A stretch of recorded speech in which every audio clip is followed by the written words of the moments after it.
제니퍼 힐리어 페니는 캐나다 뉴펄랜드의 한 마을에서 태어나 자랐습니다. 또래 형제자매들과 즐겁고 행복한 시간을 보내며 말입니다.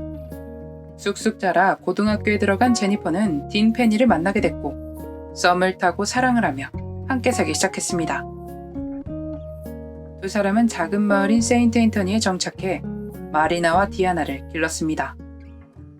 주변 사람들에 따르면 제니퍼는 굉장히 가정에 충실하고 친절했으며 그러다 보니 마을 사람들 사이에서도 평판이 좋았습니다.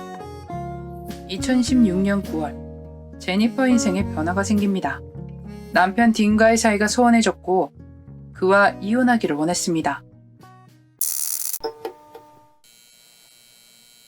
11월에는 아버지와 함께 딘가 사는 집을 벗어나기 위해 계획을 세웠고 독립한 딸 마리나가 살고 있는 지역에서 일을 시작합니다. 차근히 딘과 헤어질 준비를 하며 변호사를 고용해 앞으로의 일을 의논했습니다. 그렇다면 제니퍼가 이렇게 준비를 할 때 딘은 어땠을까요? 그도 이혼에 긍정적이었을까요? 아닙니다. 그는 아내와 헤어지기를 원하지 않았습니다. 아내가 이혼을 준비하는 것을 알고 있었으며 그것에 대해 불만이 많았었다고 합니다. 그리고 이혼에 관한 이야기 때문에 메시지를 주고받는 것을 보고 그는 제니퍼가 바람을 피우고 있다는 느낌을 받습니다. 제니퍼의 친구들은 절대로 바람이 아니고 오로지 비즈니스 관계라고 말했습니다. 하지만 그는 의심을 멈추지 않았으며 주변 사람들에 따르면 4시에 퇴근하는 제니퍼가 회사를 떠나는 걸 딘이 확인하는 것을 종종 보았다고 합니다. 이런 남편의 행동에 제니퍼는 굉장히 불편했습니다. 무서워도 했고요. 그런 모습에 친구들은 제니퍼에게 메시지를 보내며 자주 확인을 했고 어떤 식으로 그를 안전하게 떠날지 의논을 했습니다. 2016년 11월 30일 제니퍼가 사라졌습니다. 상견지명이었는지는 모르겠습니다만 11월 16일 제니퍼는 보험 수혜자에 올려져 있던 딘의 이름을 제거했다고 합니다. 다시 사건으로 돌아와 이날 딘은 집에서 45분 거리에 있는 오두막에 사냥을 하러 갈 건데 둘째 딸이 집에 혼자 있는 것을 원치 않았기에 제니퍼를 집으로 불렀습니다. 처음에 제니퍼가 좀 꺼려했지만 딘이 45분 거리에 오두막으로 떠날 것이라는 걸 듣고 허락을 한 것이었습니다. 11월 30일 오후 6시 제니퍼와 그녀의 동생은 아버지 집에서 저녁을 먹고 동생을 데려다 주기 위해 운전 중이었습니다. 그때 남편으로부터 언제 집에 올 것이냐는 메시지와 전화를 받게 됩니다. 제니퍼는 저녁 8시에 남편의 집에 도착했고 씻고 나와 디아나에게 문자를 보냈습니다. 엄마가 머리가 너무 아파서 먼저 잘게. 내일 봐, 딸. 제니퍼는 다음날 병원에 출근도 해야 했기에 두통약을 먹고 컨디션을 위해 먼저 잠자리에 듭니다. 9시 30분 디아나가 집에 도착했고 엄마는 자고 있겠지 싶어 그녀를 확인하지 않았습니다. 그런데 오리 사냥을 갔다던 아버지가 집에 있는 것을 발견합니다. 아, 잊어버린 도구가 있어서 잠깐 가지러 들렀다. 그럼 다녀오마. 그렇게 디아나와 아버지 딘은 인사를 나누고 헤어졌습니다. 그때 디아나는 엄마가 잠든 방의 문이 닫혀 있는 것을 보았지만 실제로 그녀가 집에 있는지에 대해선 확인하진 못했습니다. 12월 1일 알람이 울리자 잠에서 깬 디아나는 엄마를 찾았지만 집엔 아무도 없었습니다. 그런데 제니퍼의 핸드폰, 지갑, 외투, 그녀의 책이 집안에 남은 채였으며 차량은 밖에 놓인 그대로였습니다.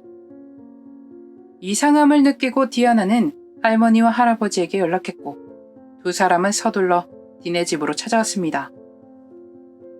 오후 경찰에 신고가 들어갔고 그들은 제니퍼가 오후 8시경 사라졌을 것이라 믿었습니다.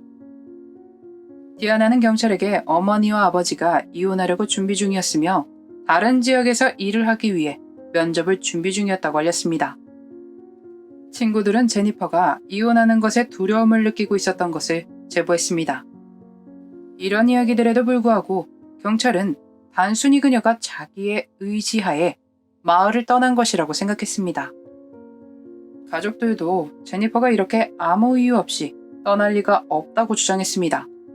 가족들이 느끼기에 주변 사람들의 이런 강력한 주장에도 경찰이 이 일을 심각하게 생각하는 것처럼 보이지 않았습니다. 첫째 딸 역시 경찰과 비슷하게 생각했습니다. 평소에 엄마로부터 어떠한 이야기도 듣지 못했기 때문이었습니다. 엄마가 친구와 지내기 위해 떠날 수도 있다는 인상이 남아 있었는데, 다만 이런 식으로 말도 없이 떠날 것이라고 생각지 않았습니다. 왜인지는 모르겠지만 경찰은 초기에 생각한 이론을 남겨둔 채 그녀의 전단지를 곳곳에 돌립니다. 12월 2일과 3일 탐색견을 이용해 동네를 수색했고 잠수팀도 물속을 찾았지만 어떠한 것도 발견하지 못했습니다. 사건 5일째 되는 날 헬리콥터도 투입됐지만 역시나 아무것도 발견하지 못했습니다.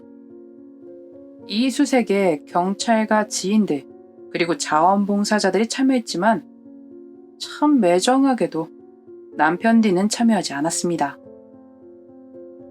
그렇게 일주일이 됐을 때 경찰은 이 사건이 평범하지 않다는 것에 의심을 하게 되었고 집을 통제합니다. 여러분, 7일이 지났고 그 사이 이 집에는 무수히 많은 사람이 드나들었습니다. 그럼 당연히 증거였을지도 모르는 것들이 망가지지 않았을까요? 많은 사람들이 경찰이 이렇게 뒤늦게 집을 통제하는 것에 의문을 가졌습니다. 딘의 어머니는 25,000달러를 보상금으로 걸고 자신의 아들은 이 사건과 아무 관련이 없다고 주장하며 제니퍼가 어딘가에서 지내고 있다고 믿고 싶다 말했습니다.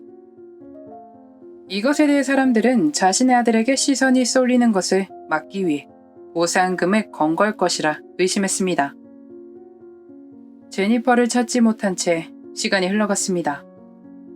범죄 프로그램에서 딘과 제니퍼의 가족 그리고 친구들을 인터뷰하며 조사를 했습니다. 그런데 딘이 변호인을 고용, 대법원은 명령을 내립니다. 경찰이 이 사건과 관련이 있는 사람들의 이름을 언론에 알리지 못하게 하는 명령이었습니다.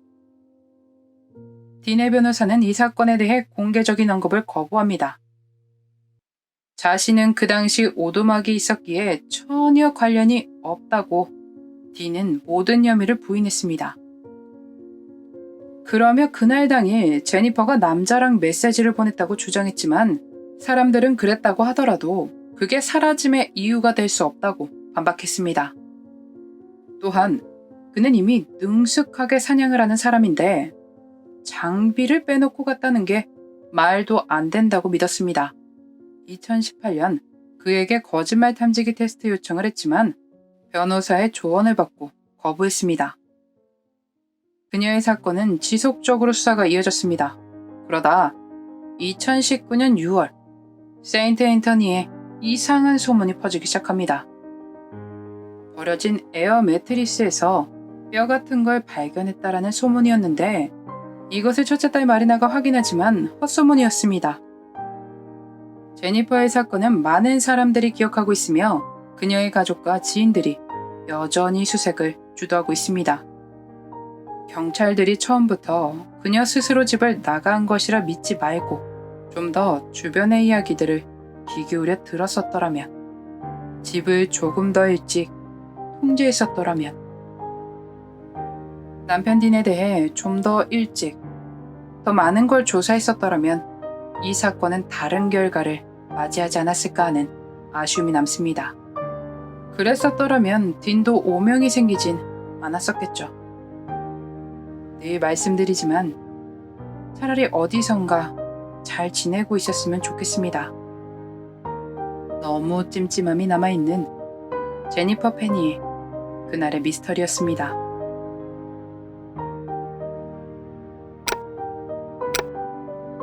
마지막까지 시청해주셔서 감사합니다. 좋아요와 구독은 저에게 큰 힘을 줍니다. 오늘 하루도 수고하셨습니다. 좋은 밤 보내세요.